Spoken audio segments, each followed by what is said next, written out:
Om Namo Loe Sarvatrikavarti Aryantanam.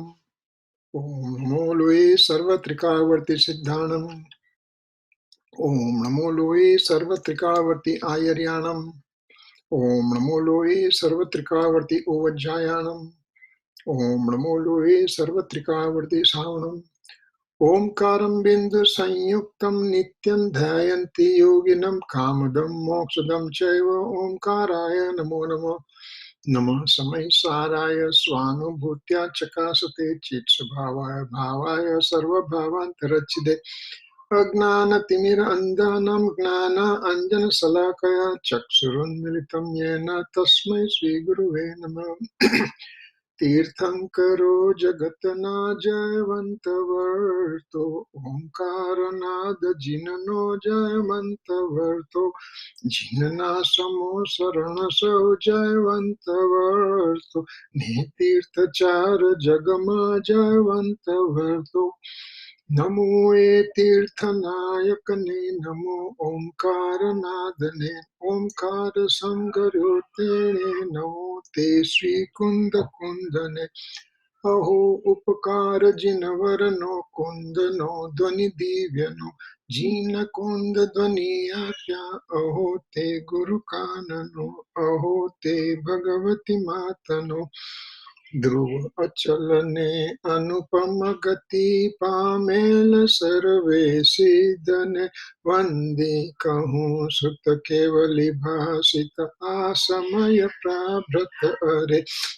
eka suddha sada arupi jnana darshanamay khare kai anyate maru jari paramanu matra nathiyare Jam netrate maj jnana nati karak nati vedak are jani jakar moday nirajana bandate maj mokshane. Om Namah Siddhevyo. Om Namah Siddhevyo. Om Sri Sudatmane Namaha. Jai Jendra.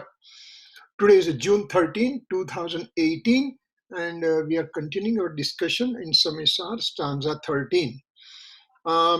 In this stanza 13, now Gurudev introduces one new concept, and that is the Atmana Pancha Asadharan Bhav, soul's 5 extraordinary dispositions. So I'll bring the slide and we'll start talking from there.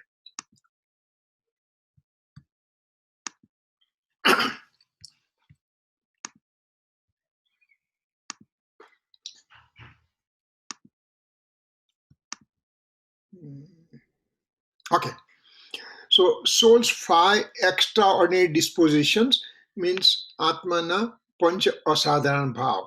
So let's get familiarized with those things. We already know that one. We just have to put it in a proper fashion, so that way we understand that what Gurudev wants to talk in this subject. So soul's 5 extraordinary dispositions, Atmana Panch Asadharan Bhav, they are divided into 2 parts.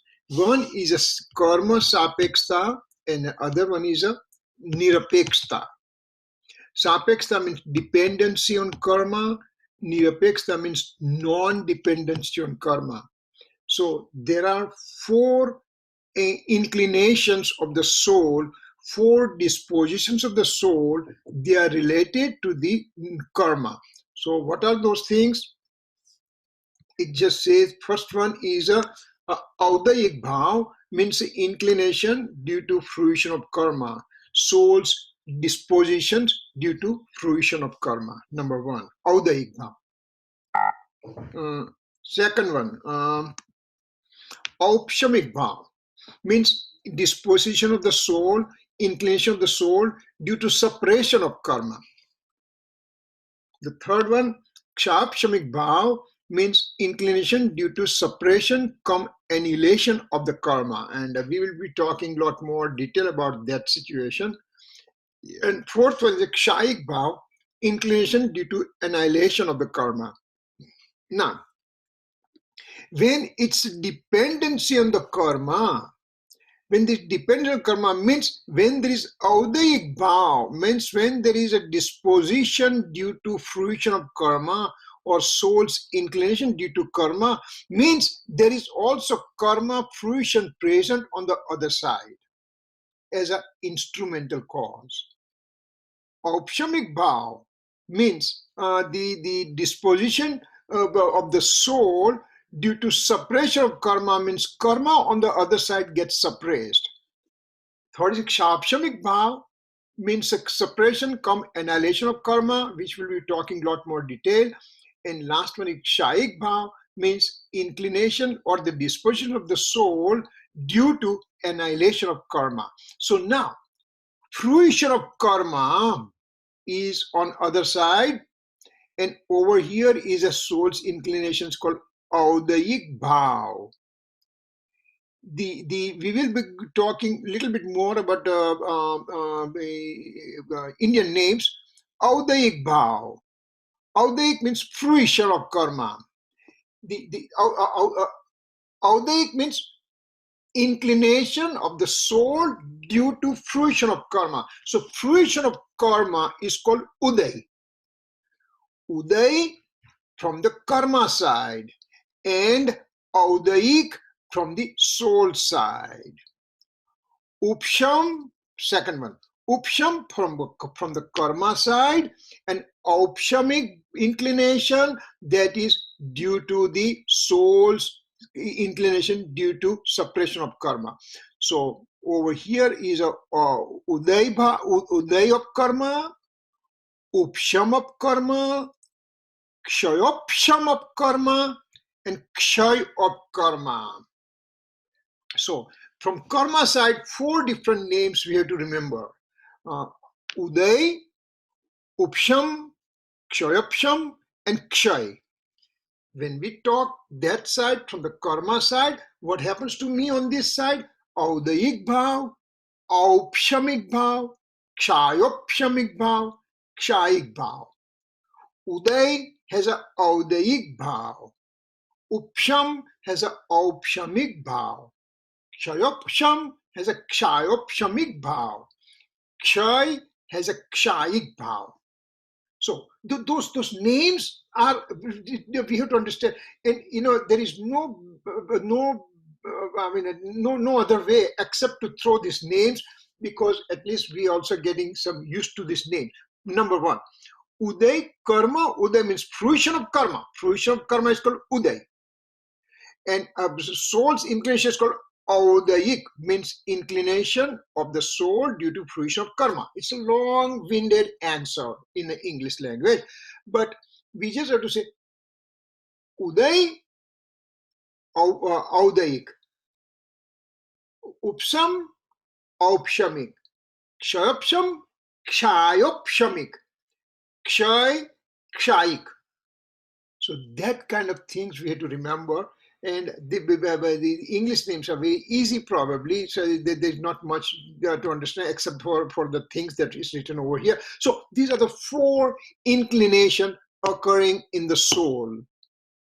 Now, they are dependency on karma. This kind of inclination, this kind of disposition that we are seeing, that they have dependency on karma. On one side, karma having fruition means uday. So inclination of the soul is called audayik bhav.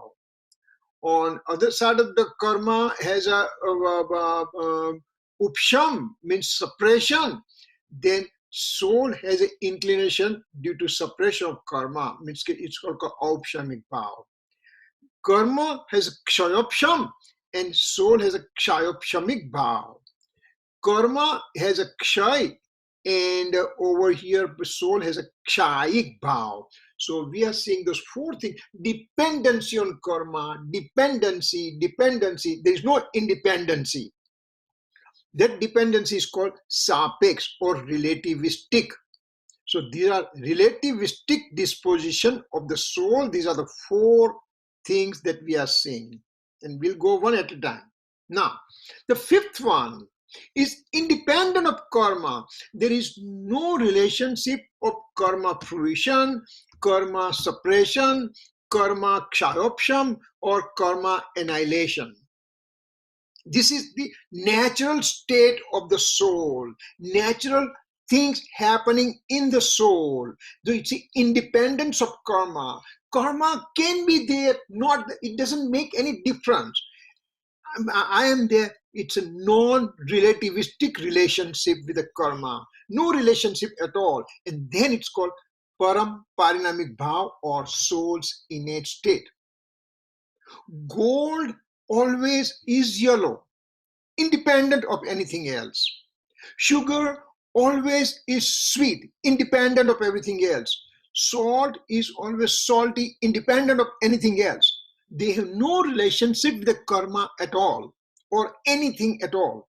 So they are non-relativistic nature, means innate nature. So the soul's innate nature is to have all-knowing state. Soul has an all-knower state, eternal state. It is a immutable state. It is a permanent state. It is never been created, never been destroyed. It's always there, has no dependency on anything, any worldly object at all. So that is called param parinamic bhav. Now, we'll be talking one at a time. So first thing, 4 things have dependency on karma, and 5th one is independent. 4 things are called karma sapeks, and the 5th one is called nirpeks. So these are the names that we have to get used to it, because the scripture will talk a lot. And remember, we are in Samaysar, and Samaysar deals with this eternal soul substance. So this nirpeks or non-relativistic, that or parampanamic bhav or innate state, it will come a lot often. So we have to say why, what parampanamic bhav or soul's innate nature or non-relativistic nature or independence of karma, what kind of a soul situation is there. So that way we have to understand. Knowing that part, let's move one thing at a time. Number 1, we have seen this one before, quickly going through that there is a soul as a substance, soul as a mode, it has an innate state mode or deluding state mode. Soul independently decides this kind of mode occurring within the soul. This is the soul's all independent nature decision that soul makes it by itself. For since time infinite for us, we are in deluding state, but we have capacity to go in the innate state. But since time infinite, I have deluding state, deluding state, deluding. So it appears to me that it's my true nature. That's kind of thinking I am getting it, that our deluding state is my nature, my innate state, because there's a time infinite. Millions and billions and trillions have no value when we talk time infinite. When we do Panchaparavartan, 5-phase time nature, it will just say that how long am I existing? I'm existing since time infinite, in the sense I have gone to heaven, time infinite, went to hell, time infinite, because I got a human birth, time infinite. Now, for human birth, it says it's so rare that as if you throw one needle from the one end of the Pacific Ocean, and at the other end of the Pacific Ocean, you throw the thread. This thread possible has capacity to go through the needle of the eye sometimes. It's possible. To get the human life is absolutely impossible. Now, knowing that kind of impossibility, and I have obtained infinite times human life in the past. So that means this soul is doing since that time infinite, I'm in the deluding state. That's why I believe that's my nature. But really, my nature is innate state to go over here. Now, when I'm in deluding state, then there's a fruition of karma on the other side of the fence, and that fruition of karma is occurring, and right away I join in that thing, and with my own dealing I went in the deluding state, means I went into the anger, deceit, ego, greed, rag, dvesh, agnan, mithyatva, all those kind of things I went into it. I went in deluding state myself. When I went to deluding state, that means new karma came and bonded with me, and those new karma go into the in the dormancy, and then at a particular time the karma becomes ripe and fruition occurs, and again I join in the deluding state. So this circle keeps on occurring, red circle keeps on, vicious circle going on and on and on and on and on for time infinite in the past. Now, knowing that part, that so now soul has a consciousness, and the non-living matter substance has no consciousness. This soul has a consciousness, and these two guys, they don't have consciousness. So there are three players in this picture. Soul has a conscious soul, and non-conscious fruition of karma and new karma. Now what happens? Now fruition of karma in deluding state are occurring so quick, so often, so quote unquote naturally. It's not natural. They both are independent. The karma fruition occurs independently, deluding state occurs independently, but it occurs since time infinite, time infinite. Remember, it says, if you just tell the lies 100 times, it becomes kind of, everybody believes that's true. Same way here, since time infinite, fruition of karma is there, deluding state is there, new karma bondage is there, and that circle keeps on repeating. So I end up thinking in my first spiritual development state, in my wrong belief state, I end up thinking that deluding state occurs because of fruition of karma. So these two guys, let's consider these two guys over here, and what it is, that it is called Audaik Bhav. Means karma fruition is called fruition of karma, means Uday. And deluding state is called Audaik Bhav. Means Audaik Bhav, soul's inclination born as a result of fruition of karma. Of course, I have a choice to be in an innate state, but instead I go in a deluding state. So deluding state to go in, at that time there's a fruition of karma, and these two guys are so intimately related to each other, it appears, even though there is there is no intimacy. I mean, they're closely occurring, but they both are independent of their own.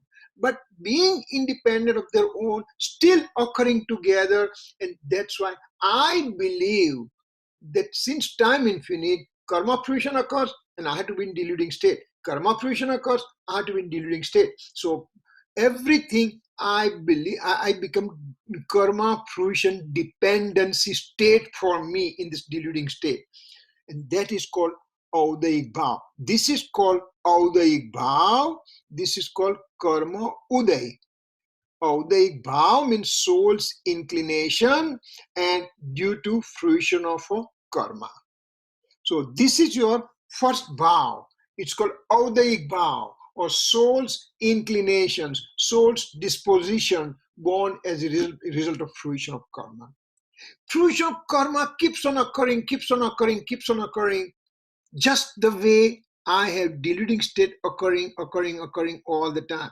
Every moment, every samay, this soul will have one mode occurring. That mode, it could be either innate state or it could be deluding state. Right now, since time infinite, for me, it's a deluding mode occurring every samay. And at the same time, every samay, there is fruition of karma occurring. So one samay, I'm in deluding state.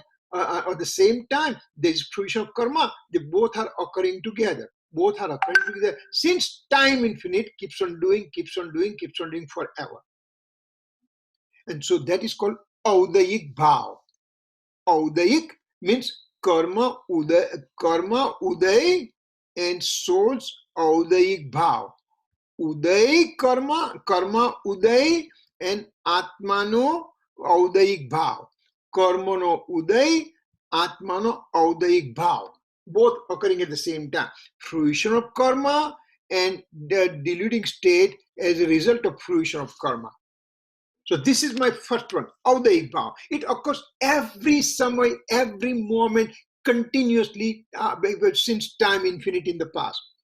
And we have said the time definition, samay definition. Samay means blink of an eye. Innumerable samay units pass by, and innumerable means 10 raised to 49 and beyond. That many samay pass by in blink of an eye, and at that time my fruition of karma occurring in each samay and deluding state occurring in each samay, and those things are occurring since time infinite. So audayik bhav. Now same picture that we have it, little different. If you notice the picture difference over here, or this picture over here, this picture and this picture, difference is the soul decided to go into the innate state and not to be in the deluding state. Soul by itself, by its own wisdom, decided to go into the innate state and not into deluding state. And when it's not in the deluding state, this vicious cycle previously, which was a red vicious cycle, keeps on going forever. Now their support system broke down. Their support system broke down. So this system, this karma fruition, new karma bondage, deluding state, that whole circle, vicious circle, now became very weak. What happens at the time? Well, what happens at the time means fruition of karma is there, and what happens?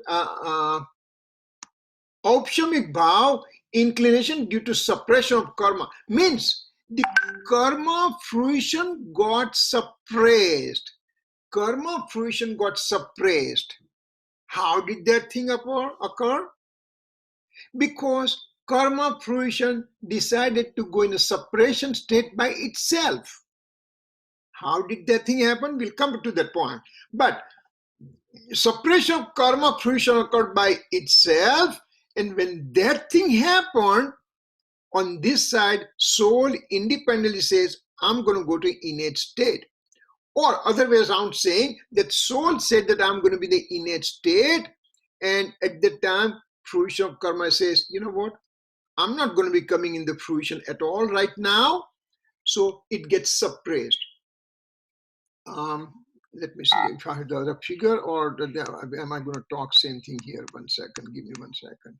No, so it's not here. I have to just talk about it. Okay. All right. So karma fruition got suppressed. What happens here? Let's presume, let's say that there is a one glass of dirty water that I have it. Glass of dirty water I have it, and I put alum. Alum is a one compound. Alum I put, and it has capacity to draw all the garbage down below. So the pure water is on the top, and the garbage, because of the alum, sitting down at the bottom of the glass. So if you just say that glass, which was originally with the dirty water mixed with the dirt, it was there. Now same water, it having the dirt settled down at the bottom, and the water became pure. So there is separation occurred. Between the water and the dirt, the separation occurred. So pure water remained on the top, and the dirt settled down at the bottom. So that is called the fruition of karma got suppressed. Fruition of karma at that time got suppressed. Let's see what it says over here first. That is called Aupshamik. Okay, no, let's see this one only here. Okay. So fruition of karma got suppressed over here. Now, in the literature, it gives the example for us to understand that there is a fire occurs in a jungle, and there are rows of trees are there, thousands and thousands of trees are there, and you are alone, and you have to stop this fire somehow. How can you do that? Well, I'm alone. I don't have capacity to douse this fire completely. So I devised a plan. What the plan I did? I said, okay, the rows of trees are burning right now. Let me give 15 or 20 trees. Let them burn. So fire is progressing from 1 to 2 to 3 to 4 to 5. That kind of fire is slowly progressing. The guy goes after 10th or 15th tree, and thereafter he starts cutting rest of the trees. So he first 10 to 15 trees are slowly burning, and when it comes to that 15th tree, there is a land. The land is free of tree. It's a clean land right now. So fire stops at that time. So what did I do at the time? I cut next 10 trees. While this thing was coming, while I was getting, while the fire was progressing, I cut down the next 10 trees. So now the fire stopped that place. Similarly, me as a soul, transiently, or I'm making my personal effort very intense right now. And I just said, so what? Since time infinite, I'm in the deluding state, but that is not my true nature, because Omniscient Lord has taught me. Gandhar Bhagwan, the first disciple of the Lord, they have taught us. And in the lineage of the first disciple of the Lord, there are great acharyas occurred. And they also said the same thing. Then in the same lineage of the acharyas, Kundkun Acharya Dev came. He also learned from his guru. He also learned from the scripture. He also went to Mahavidya Kshetra because he had that extraordinary capacity to walk into the sky. He went to Mahavidya Kshetra for 8 days. He listened to Simanda Swami's discourses. He talked to the Sut Kevlis and everybody. And he had a clarity in his mind. And at the same time, he had also experiencing of his soul also. So all this combined together, he told us, the Guru Kunkun Acharya Dev said that, listen, your personal effort, and now you're making personal effort, your deluding state can be suppressed, and you can go in the innate state for that time. So now what I did, I went in innate state for a time being. And at that time, when I went in the innate state for time being, then fruition of karma by themselves, they decided to get suppressed. They decided to do like the dirt in the water with the alum. So dirty water and alum, and the dirt settles down, means dirt is not showing any dirtiness in the water. So that time there is a purity occurred. So soul has a innate state, and karma fruition is suppressed over here. So that is called Aupshamik bhav, means inclination of the soul due to suppression of karma fruition transiently. You can't keep pressing that spring forever. It will just come back again. But transiently, when you suppress that spring, then at that time, the fruition of karma got suppressed, and soul with his own inclinations, with his own personal effort, went to the innate state. So two things happen independently. Souls going to innate state, and karma fruition getting suppressed for the time being. So that is happening, and that is called Aupshamik bhav of the soul. This state in which karma is suppressed transiently. Karma fruition got suppressed transiently. So that's why it is called Aupshamik bhav. Karma upsham means suppression, And aupshamik bhav means inclination due to suppression of karma. So that's the first thing happens. Now, second thing it says kshayik bhav. Kshayik bhav means this is second situation. Kshayik bhav means here, instead of karma getting suppressed in the sense alum, I put it in a dirty water and the karma gets settled down. I mean, the dirt gets settled down in the water and pure water is perceived on the top. Here, yes. What is a Shreni? Shreni will be different thing. We will be talking. Hold on to the thought. Let's finish this part. Shreni is coming in the seventh Gunsthana onwards, and in the seventh Gunsthana there are two divisions made in the seventh Gunsthana. First half, in the sense from 7 to go to 6, back to 7, going to 6, back to 7. So that continuously occurs throughout the day, innumerable times. And that's the first half of 7th. Now in the second half of the 7th, now the personal effort becomes so intense that the Muniraj can take two possible pathways, Upsham Shreni or Kshapak Shreni. Upsham Shreni means he can, remaining karma present, he suppresses those karma and he starts climbing up that ladder. Or the Kshapak Shreni means he just eliminates those karma and keeps on going further. So there is no point of return in the Kshapak Shreni. In the Kshapak Shreni means karma, removal karma, and then going from 7 to 12. 7, 8, 9, 10, and 12.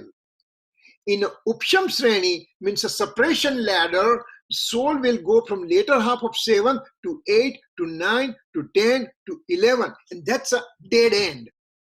At the end of the 11th, the soul will have those karma will come in fruition, and then he will start falling down from the ladder from 11 to 10, 9, 7, 6, 5, 4, 3, 2, even 1 also. And there is a saying. There is a saying that Kripalu Dev had gone at one time up to 11th Gunsthana, means Upsam Shreni, means it was a suppression ladder he had gone through, and then he fell down and came back to first Gunsthana. So Upsam Shreni, the suppression ladder, soul can come from the 11th all the way to 6th and 7th. He can stop at 6 and 7, or can stop at 5th, or can stop at 4th, or he can go down to 1st also. So that, but remember, these are the souls who have extreme amount of personal effort they're putting it in. And so when they fall down, they say, so what? I'm going to try again. And so they try again, and then they go through the annihilation ladder, and they go from 10th to 12th to 13th to 14th to Siddhadasha.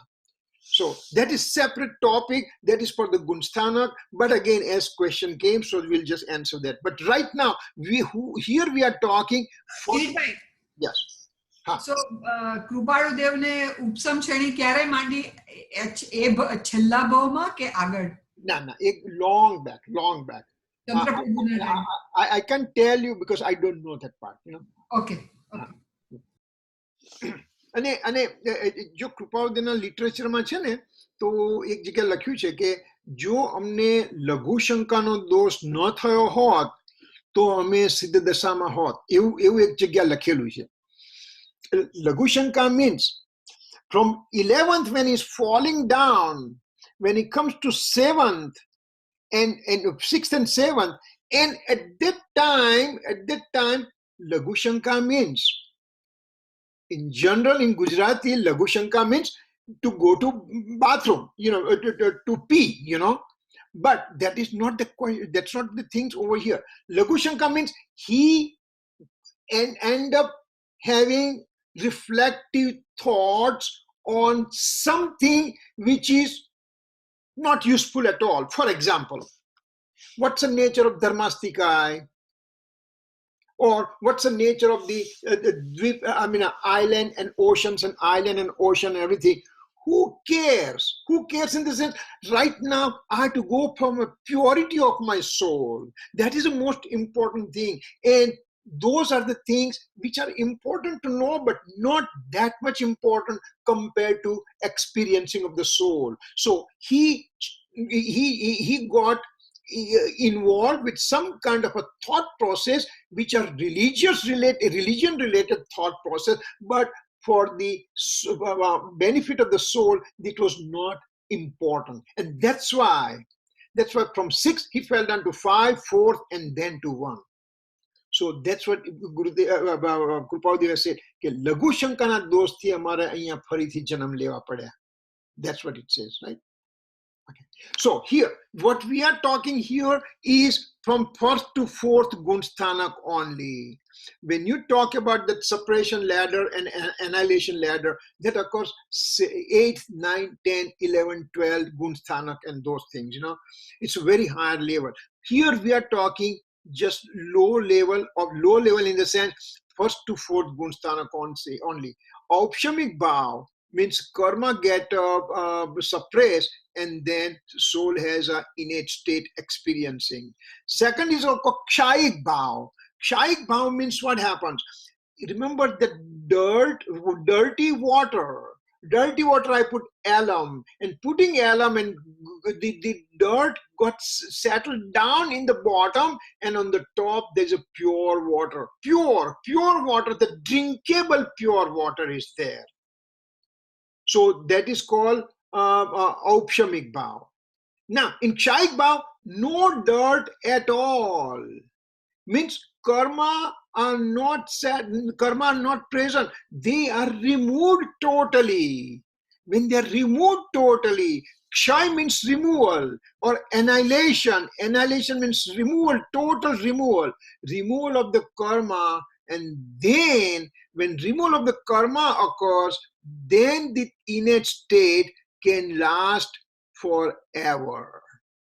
This Aupshamik bhav means inclination due to suppression of karma. That state only lasts for less than 48 minutes. Actually, it will be very minimal time. Minimal time means it could be few seconds or less than few seconds. So, for example, let's say that we all are sitting over here. We are getting Samyak Darshan right now for the first time.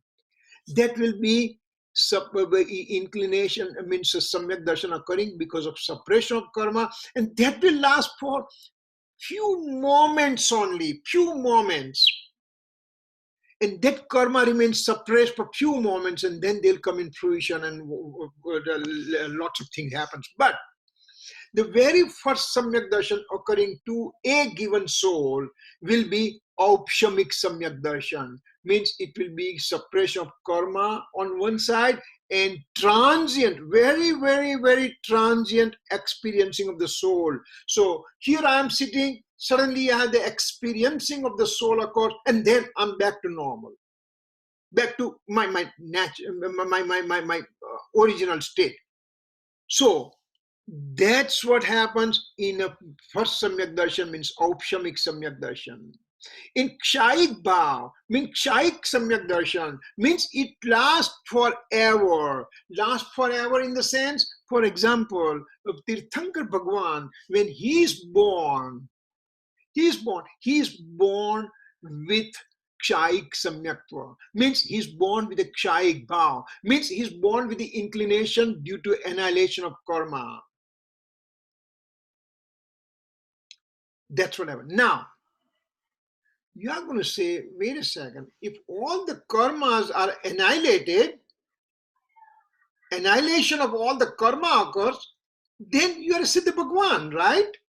Here we are talking 1 to 4th Gunsthanak only. So, what kind of karma got annihilated? If we just go to conduct related karma, conduct conduct obscuring karma, there are 28 divisions are there. We are not going to go in 28 divisions of those things, but there are certain phases of karma. anger, deceit, ego, greed. 4 things you have to remember. Anger, deceit, ego, greed. 4 things are there. 4 things are there. That 4 things, that could be in extreme intense form, less intense form, milder form, or mildest form. Once again, anger, deceit, ego, and greed. Those 4 things can be in the extreme strongest form that they are presenting, or somewhat less strong way they are presenting.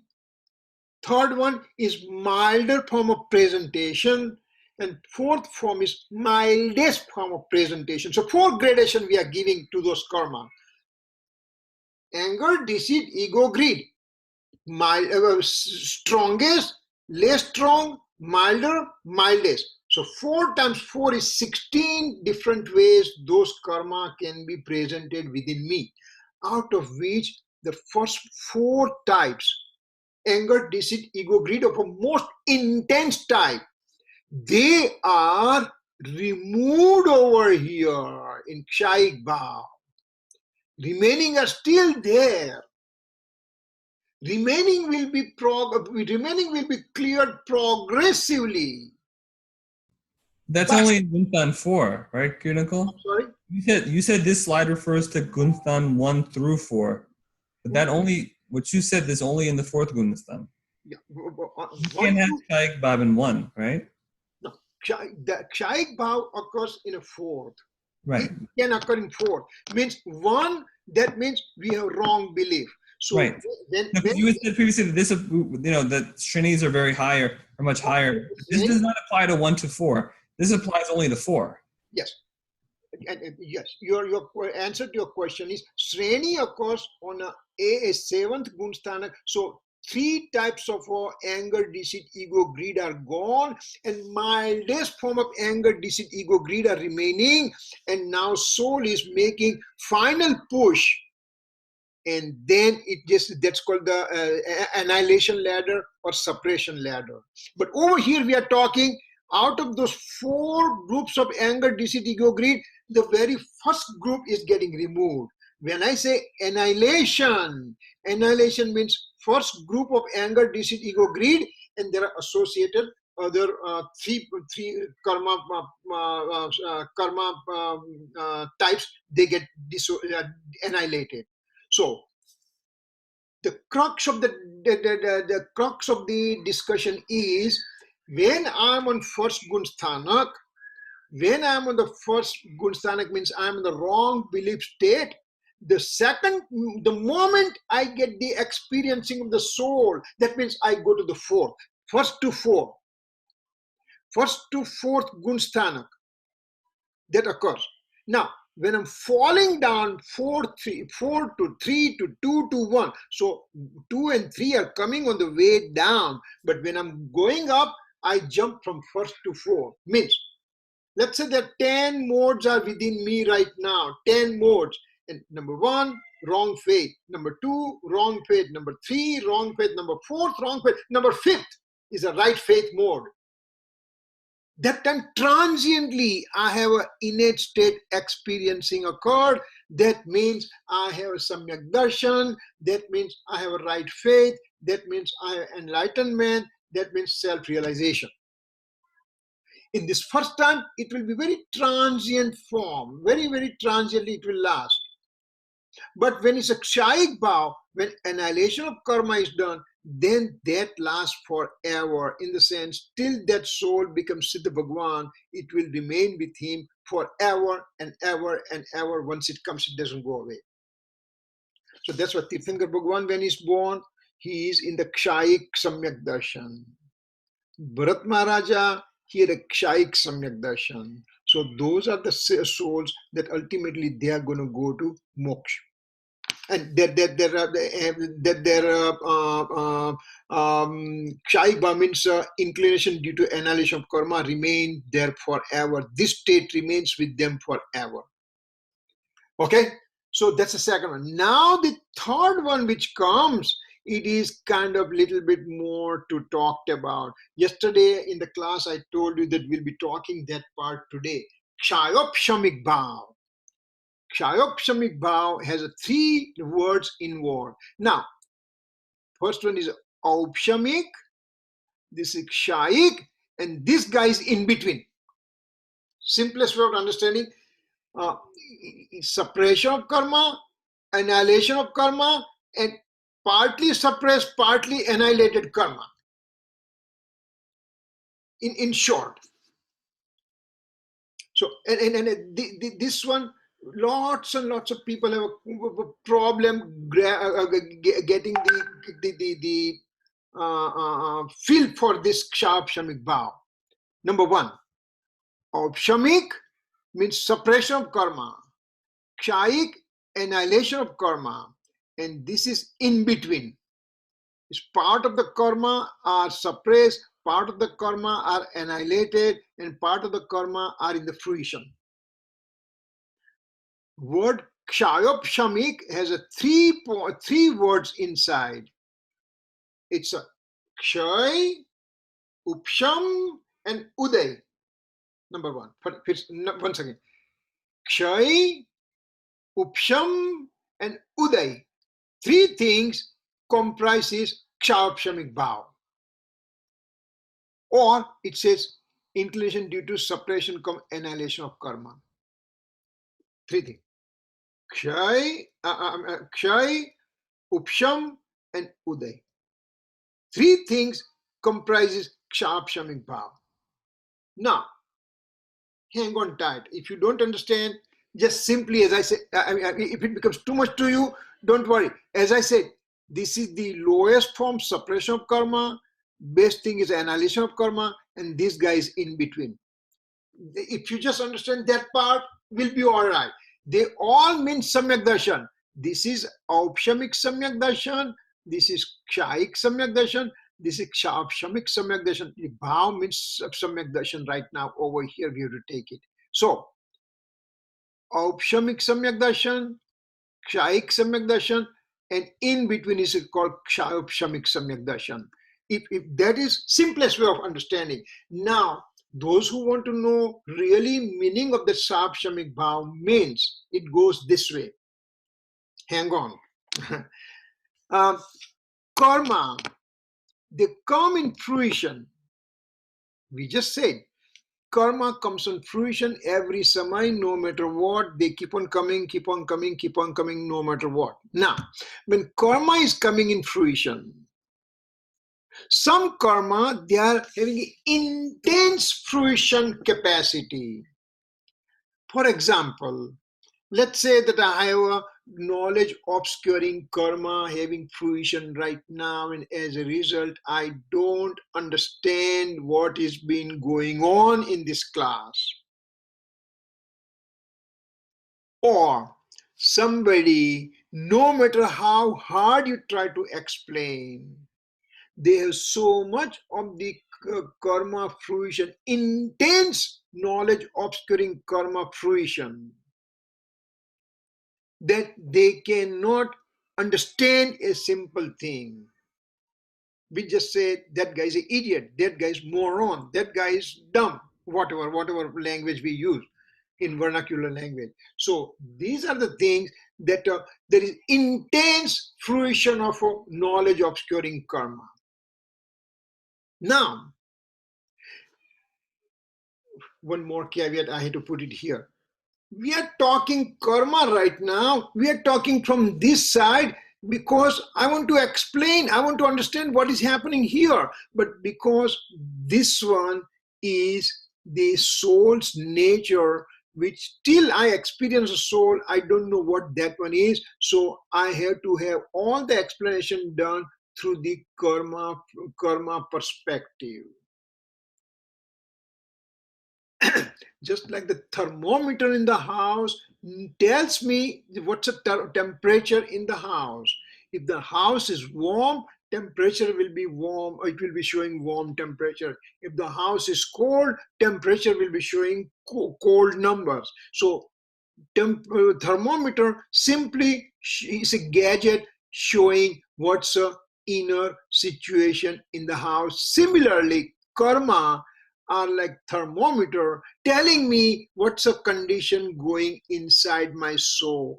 What's the status happening within me? So with the name of karma, with the help of karma, I try to understand, I try to forecast what's happening inside. So Kshav Bhav, coming to Kshav Bhav. Why we are talking karma? Because I want to see what's happening inside also. So three things are happening.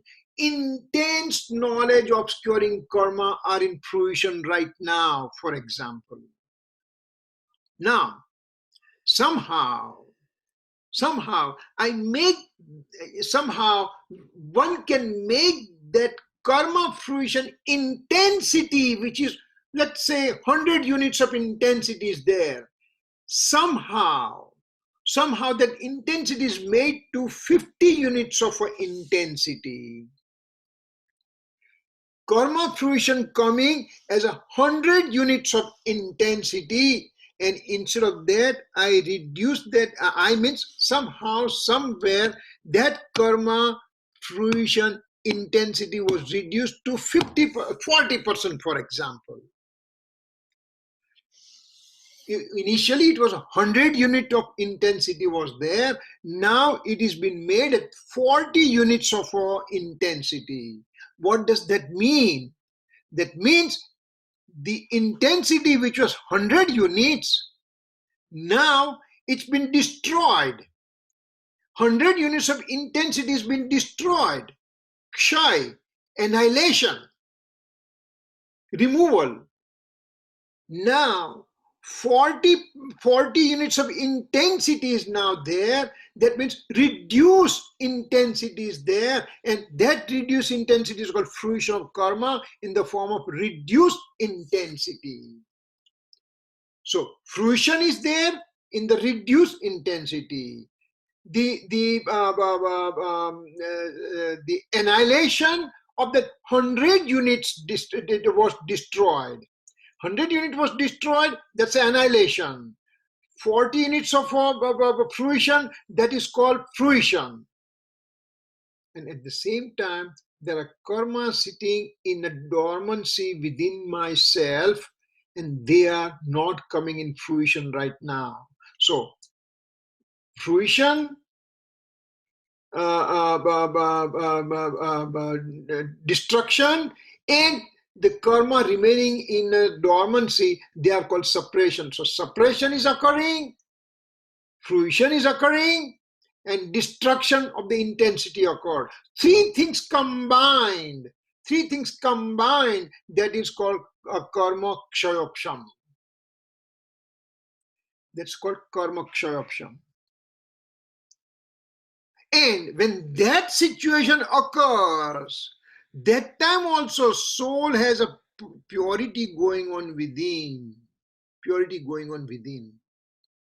Now, we can keep on going on this karma perspective even further detail, but our crux of the issue is, do I understand these three things? If I understand that part, then I don't have to go into the detail of the. There are 7 types of karma. They are coming in fruition. They are called a darshan saptak, and out of which they can be suppressed. The 7 units of karma can be suppressed, or 7 units of karma can be annihilated, or 6 can be in the fruition, and 6 are removed, and 1 is in fruition, etc. So we can go in detail for those things. And I can bore you to death. I can put you to sleep easily. But our intention is to know the soul, what is happening to the soul. So a soul has a purity of the soul occurring because of suppression of karma, purity occurring because of annihilation of karma, and purity occurring because of partial suppression, partial annihilation of karma. That's all. If you remember, you are on the right track. you don't have to worry too much about it. Now you want to go about it. You want to really know how many karma units were there. Then I can tell you about those, all the name of those 7 karmas, and then Anantanamdi, Krodh, Man, Maya, Lobh, and yes. So all these 3, Kshay, Upsham and Kshayapsham, everything happens at the same No. samay? No. There are 3 different times. For example, let's say it's a separation occurred. Let's say it's a Aupshamik bhav occurred. So I have Aupshamik bhav right now, period. That's it. It's done deal. Now, or next moment, or maybe year from later on. Now I have total annihilation. This suppression of karma occurred transiently. Then the karma came in fruition, and I put my extra effort again, and then I annihilated. Means I really burned all those karma completely, those 7 types of karma completely. So that's the next situation occurred. Or I did not have that intense personal effort. My efforts were kind of a little bit lacking. So partly I suppressed, partly I annihilated. So that's the second step. So first step, suppression. This second step, suppression comes annihilation, and third is annihilation. So 1, 2, and 3. So that stages will be there. That stages can occur, and how they occur and everything from the karma granth, we can learn those things. And if we are really interested, maybe we'll next time we'll throw those kind of things, and we can understand those kind of things. But right now, at this point, my idea is to understand 5 extraordinary inclination of the soul. That's all I want to know. So first one I knew was soul's inclination occurring due to fruition of karma. But Kirit, I just have one more question. So in Kshayapshamik bhav, all 3 things happens. Yeah. So what happens that in the innate state? Yes. Also the 3 different the 3 different action takes place. Innate state, how it was in Aupsamik, Kshayik separately. So now in Kshayapshamik, what happens in innate state? Innate state is still innate because I'm experiencing. Remember, and it's a very valid question, that all 3 things are happening. What is happening to the innate state? Atmani suddhatama su thayu rayu છે. That's a question that you have. It means Atmani suddhata to means when I'm experiencing my soul, that experience, remember, experiencing means when I don't have deluded state, I'm engrossed into my soul substance. My experience is the same as Siddha Bhagwan. Siddha Bhagwan also is having the experience of his own innate nature, and I also have my own innate nature experience. So all 3 things happening on the karma, but my experience remains pure, and that is the same as Siddha Bhagwan's experience. Now, having said that, you are going to say right away, your question came in your mind right away, then what's the difference between me getting 4th Gunsthana and Siddha Bhagwan beyond 14 Gunsthana? What's the difference between those 2 souls? I'm also experiencing, and Siddha Bhagwan is also experiencing. So then I should be Siddha Bhagwan right now. Not necessarily. Why? Because in karma fruition, remember, out of 148 types of karma, only 7 types of karma are suppressed or annihilated, or suppression come annihilation occurred. You still have 141 subtypes of karma still remaining with me. And Siddha Bhagwan has annihilated all 148 subtypes of karma completely. So there is a difference between Siddha Bhagwan and me. What is and then Gurudev Sri, when all these questions are asked, he says, let me give you example. That the blind man is tasting the sugar, and the guy with the two eyes is also tasting the sugar. What's the difference? The sugar taste is same in a blind guy or the regular guy. Only the difference, regular guy can see that sugar and a blind guy cannot see the sugar.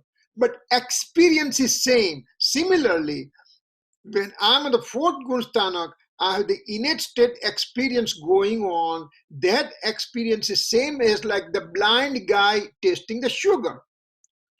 And Siddha Bhagwan and Aryan Bhagwan, when they are experiencing their soul, they are just like the person who is in two eyes open and he's tasting sugar.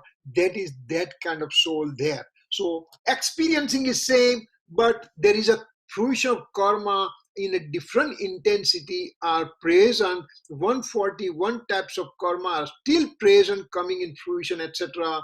While Siddha Bhagwan has all 148 karma fruition gone. So that kind of thing we have to think about. Experience is same. Your question is, what happens to soul's innate state? Innate state of soul is there. Now, further explanation of the same topic. Again, we just gave the blind man and guy with the two eyes and everything, still doesn't give me the feeling for it. So, feeling for it means when first time I'm going into the innate state, I'm going with the Aupshamik Bhav, so it's called Aupshamik Samyak Darshan. Okay, all right. When I'm progressing further from Aupshamik Bhav, I may go to Kshapshamik Samyak Darshan, means I'm still, whenever I'm in experiencing stage, I'm experiencing the soul's innate nature. Or I have removed that 7 subtypes of 148 and 7 don't go by numbers. Those 7 are the biggest culprit. When they are gone, 141 subtype, they are CC. They will just say, hey, you know what? Our king is gone. So we have to be very careful. We have to start running away now. So those karma cycle, remember over here, see this whole cycle is so puny now. It was a red hot before. Now that cycle is broken down. The whole support system is gone from there. And ultimately, this whole building is going to collapse. So that 141, I still have to go for one. Don't feel that way. Remove these 7 great guys, and rest of the things, they will fall out. They'll fall out automatically. There are some questions coming. I think I'm sorry. Yeah? No, you can continue, Kirit. Okay, all right. Okay.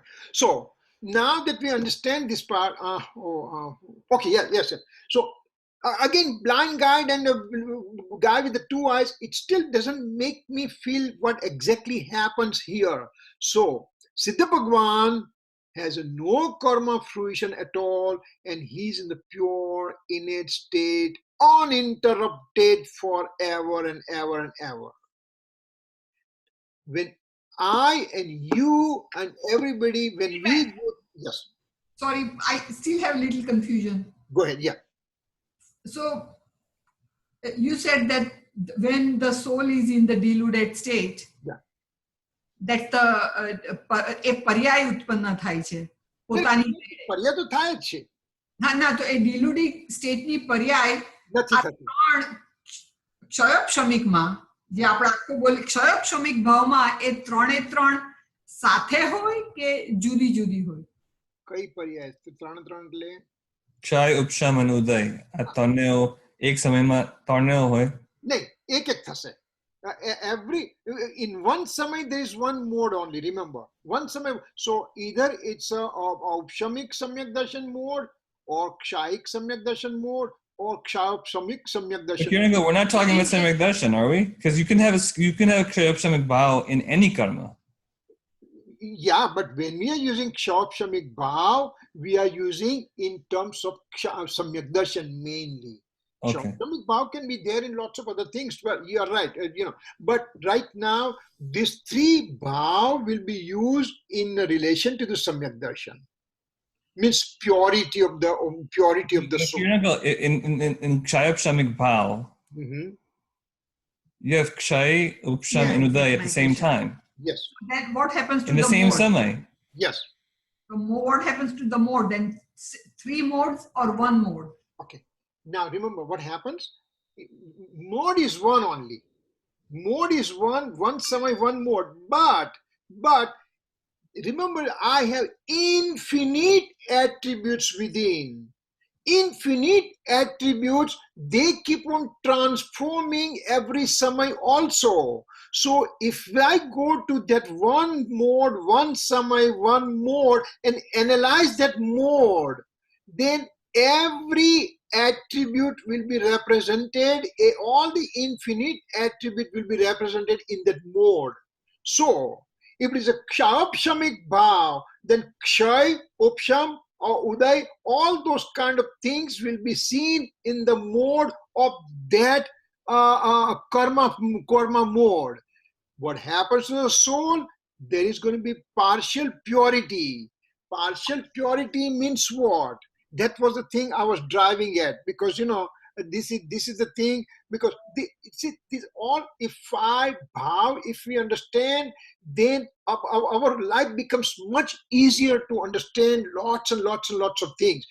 Remember, when we say karma perspective, everything happens in karma. But now, what happens at the same time in the soul, that's what I'm coming to.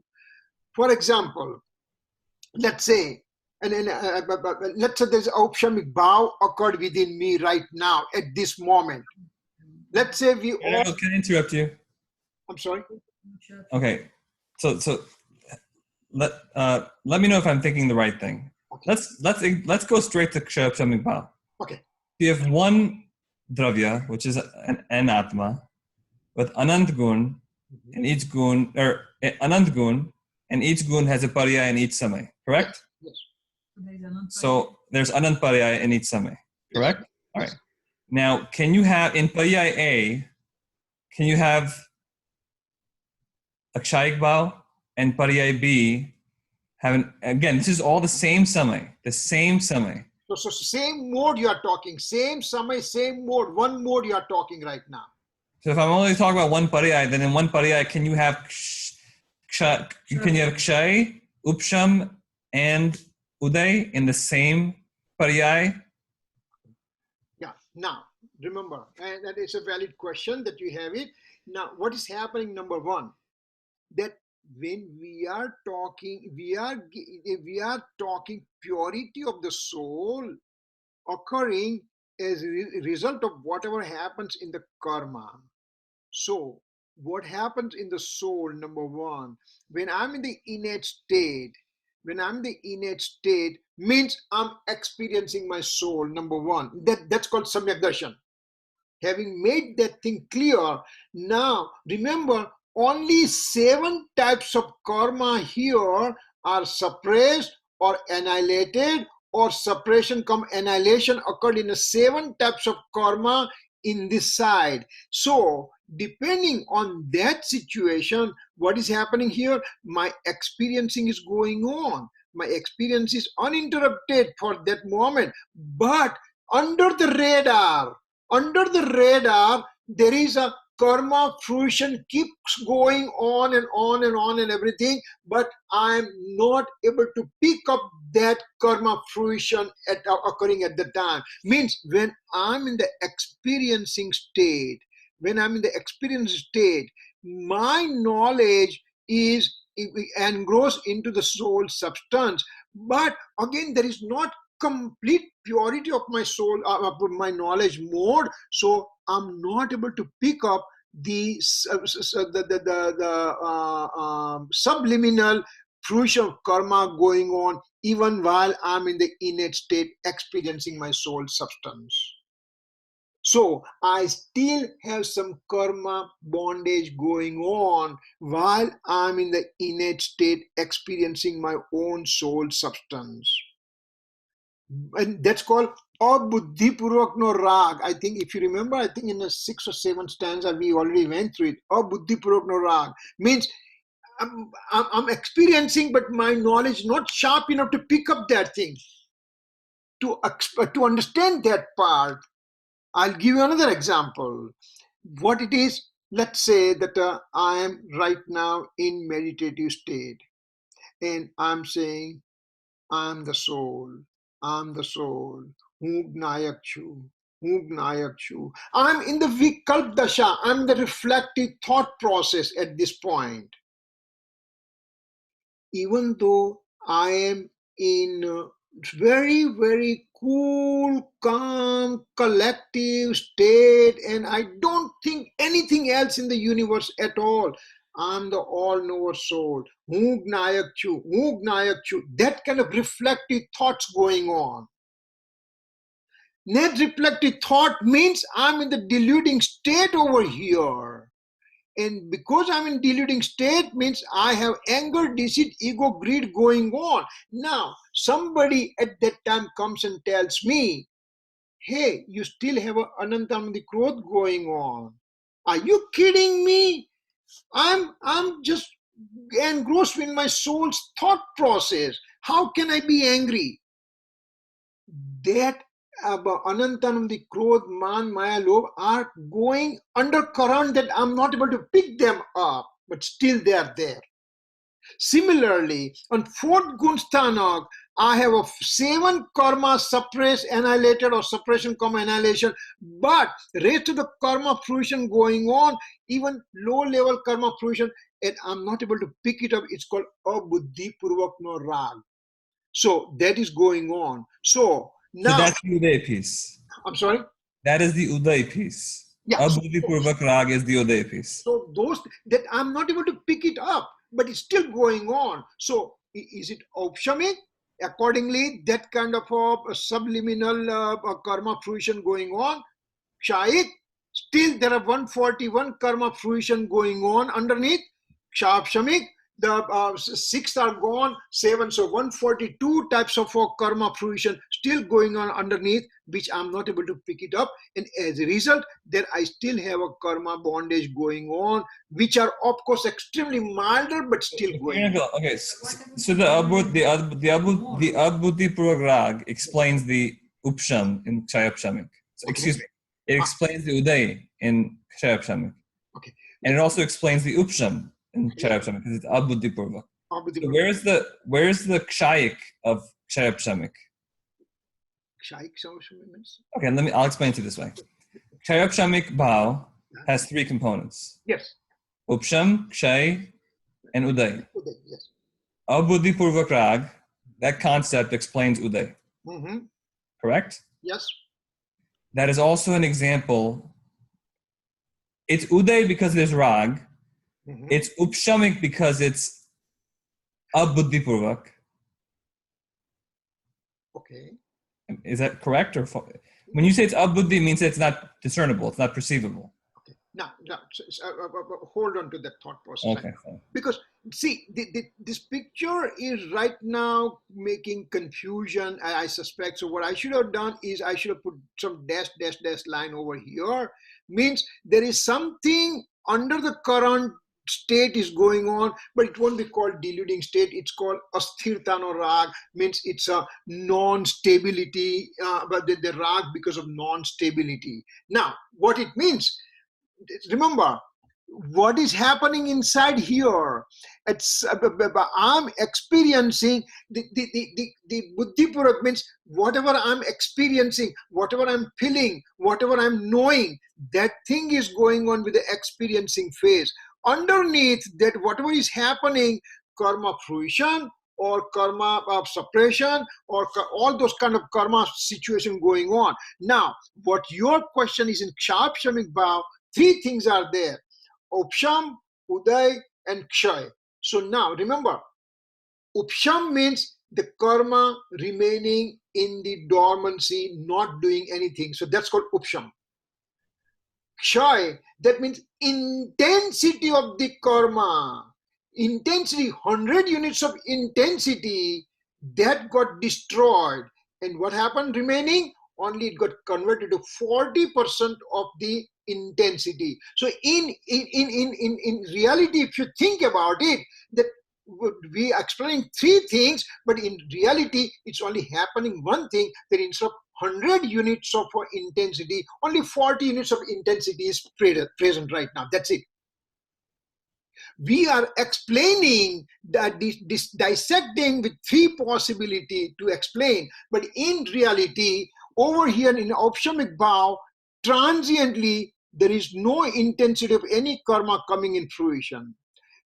Those 7 types of karma fruition. In Kshayik Bhav, all those 7 karma annihilation is totally gone.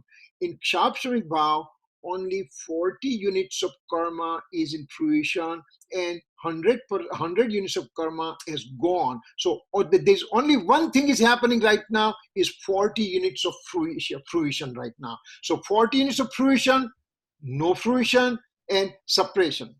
Does it make sense? Yeah, got it. Now, remaining people, don't worry about it. As I said, if you don't, that's why it says Karnana Yoga is extremely microscopic, so much microscopic that one can get totally lost also. But Gurudev said, remember, do you want to know all this karma related thing and everything in extreme detail, or the application of it is more important? What is happening to me here? So I'm more important. So Gurudev says, understand, learn. As long as you get satisfied, that will be okay. And you put your lots of weight over here to the Adhyatmic, means Dravyana Yoga, means metaphysics part of the soul. So karma unit, I have to know it. Once I know it, then they don't bother me my thought process wise. Now it becomes clearer that, okay, your question, Ankit's question, well, 3 things are happening. What is happening in 3 things? In reality, only 40 units is in fruition right now. This is transiently, there's 100 units is transiently suppressed. 100 units totally gone. Only 40 units is present over here. So suppression, then 40 units present, then 100 units gone. If we just keep thinking that way, it will make a lot more sense. Does it make sense to you so far? If there is a question, just speak up, because this is very important thing. Very, very, very good. And Gurudev, as I said, Gurudev is not talking only Gatha. He simply starts injecting this kind of things time and time. And so it becomes beautiful that how he makes us understand Karnana Yoga and Dravyana Yoga together. And so, he has that tact, he had it, which is really, really amazing for us that we are able to understand those kind of things. So we did 4 types of karma. One was a fruition of karma, and now 3 inclinations are suppression, inclination due to suppression, inclination due to annihilation, inclination due to suppression comes annihilation. So 4 things we'll learn, and they are related to karma, fruition, whether karma are present or absent, but there is relativistic relationship with karma over here explained to us. Now we have to go to the last one. If there is still question, please speak right now. Kirit uncle, I had a question. Please. A char bhav and a param parinamic bhav, is there a reference directly in this way in Samaysar, or is this developed more by Amruchandar? Remember, Kunkunacharya Dev wrote down two lines only. For each gatha, he wrote down 2 lines in Prakrit. Amritchandra Acharya Dev, after 1,000 years, he said, wait a second, there is tremendous amount of meanings over here. So he analyzed and he expanded in the Sanskrit language all those things for us.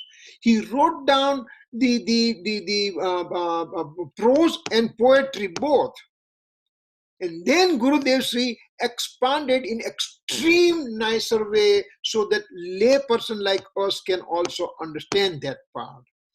So How all these things, yes, Amrit Chandra Acharya they gave, and then Gurudev explained. So Gurudev, for example, Amrit Chandra Acharya may not have mentioned that one, but Gurudev said, because this Gatha has relationship, so I'm going to throw this kind of side notes also for everybody to clarify their mind properly, to understand the stanza properly, to solidify the knowledge about the stanza properly in the brain. So that's why in the beginning, I mean, when I started reading Samaysar, I understand each page what Gurudev is saying. Next page I understand. Third page when I understand, I forget what the second page what he was trying to tell us. What was the first page, I totally forgot. And so I was clueless. I had no idea what I'm doing it. Till I completely read, and then it says, it makes some sense. Now he's putting, Gurudev is putting everything from different angle to tell us all the things. So that's why some people, they become very frustrated, because they don't, if there is no baseline clearance in the mind, then it will give a frustration, because these are the, it's like an atom bomb right now, I mean, I have to have a capacity to hold these things in my hand, so that's what it is. Does it answer your question? I don't know whether I answered or not. So Amrit Chandra Acharya introduced Panch Bhav the way we described them just now. Yeah. And then my next question is, like, do you know off the top of your head where in Atma Khyati he introduced them, at what Gatha or something? But this is 13 Gatha. Okay, thank you. And again, after the end of 13 Gatha, when prior to starting 14 Gatha, Amrit Chandra Acharya throws Praman, Nai, and Nikshep. They are huge subjects.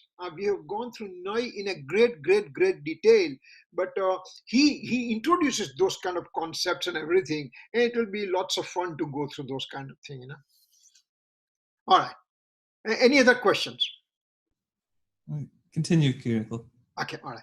So we'll go to the next one. Now, next one, what it says, same thing over here. This deluding state is not there, and this is only present. So now I'm engrossed within my own nature at this point.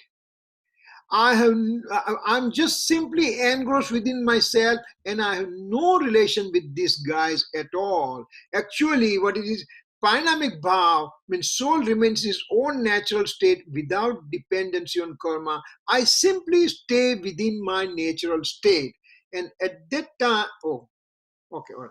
So at that time, what's happening? That there is no dependency. Until previous slide, we had all kind of this kind of arrows going on from karma side and from all kind. But over here in this, say that this guy is purely within his own natural state, has no relationship whatsoever with the fruition of karma, whether they are coming or not coming. It just doesn't depend. It just says, I'm engrossed in myself. So that is called Parinamic Bhav. Now, one more thing I'm going to throw over here, which will come in the future also for our understanding. It's called Parinamic Bhav, which is a word used over here, means to stay in the natural state, means to stay without dependency on karma. So now I'm going to throw one more concept over here for our understanding. Sorry. Let me just bring the pen over here. Okay. So I am, no, what was I saying?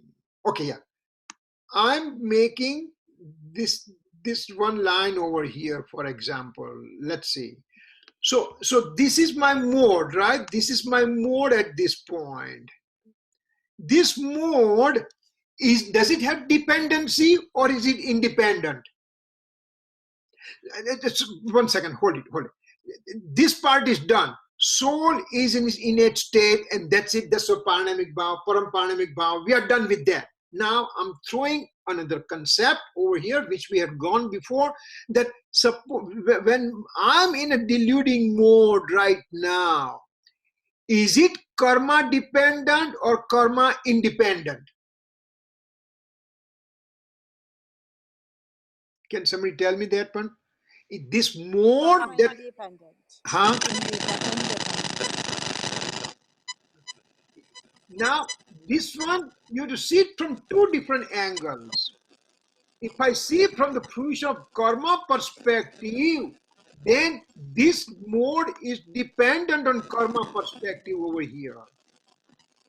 But if I just say that this mode in me, whether it's deluding or innate state, no matter what kind of mode, it occurred in the soul by itself. Let's go this first paragraph, first slide here. This slide. That soul has created innate state or deluding state mode by its own way, by its own doing. There was no dependency or nobody did anything to the soul. Soul made its own mode, deluding or innate state mode. Remember, as we said, I have infinite amount of modes buried within me, and one at a time in sequential order. They keep on coming in the past, first time infinite. They are coming right now. They will keep on coming past in the future forever and ever and ever. Why? Because they are present within me. I'm in the Los Angeles. I went for jogging today on the ocean in Newport Beach, and the waves are coming and coming and coming and coming independently. One second. Okay. So the modes are coming independently. But when this mode is coming innate or deluding, at the same time there is a fruition of karma. So karma perspective, I look at it, then this mode is dependent.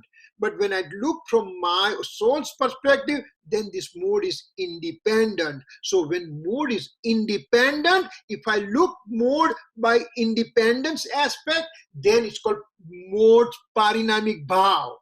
So Kiran uncle, is the left side Param Parinamic Bhav and the right side some sort of Samanya Parinamic Bhav? No, both are parinamic for mode. See, first, Param Parinamic Bhav is from the soul's perspective. That soul is innate and soul has no dependence on anybody else at all. But the modal aspect, when I'm talking from modal aspect, then modes are also coming by their own independence. They keep on coming and coming and coming.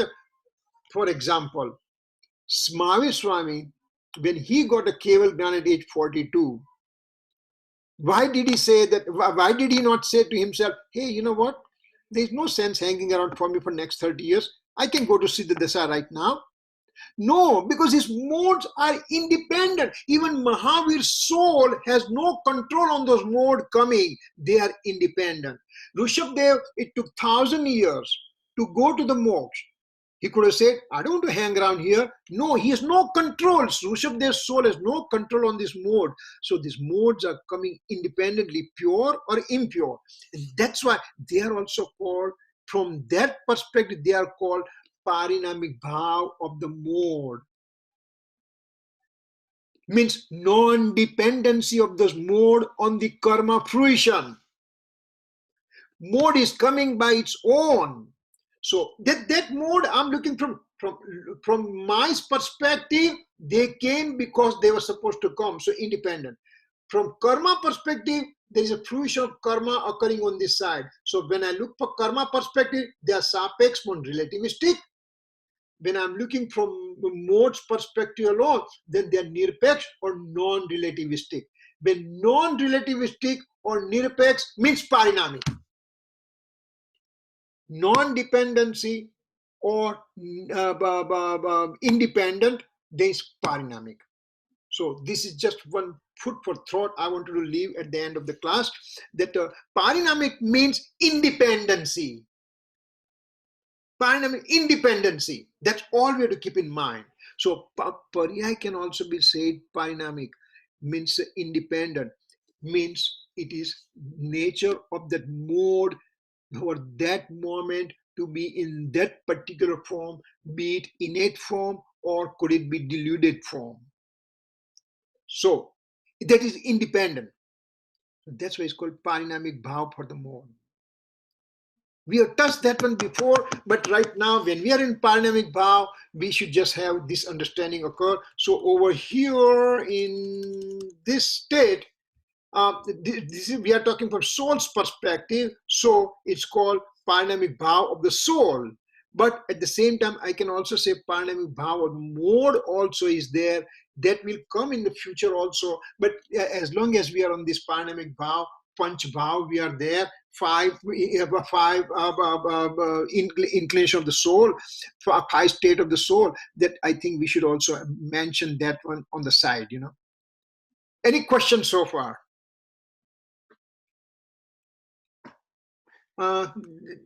Any questions so far? If you don't have it,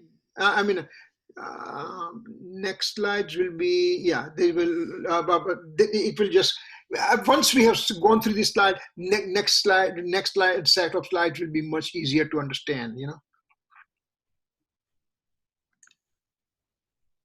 If there's no question, yeah, go ahead. No, thank you very much. Okay. Then we can do closing, right? Javani ke gyan se suje lokalok, so vani mastaka namo sada det ho. 9 times namo come.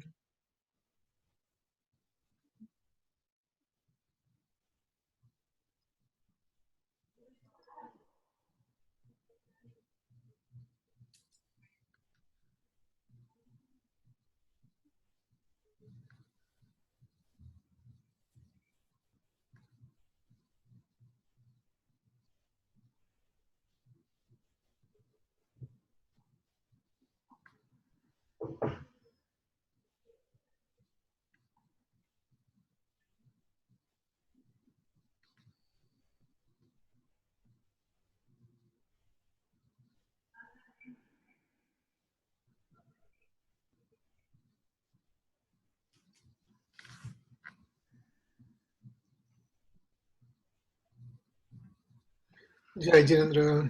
Jai Jinendra. Thank you.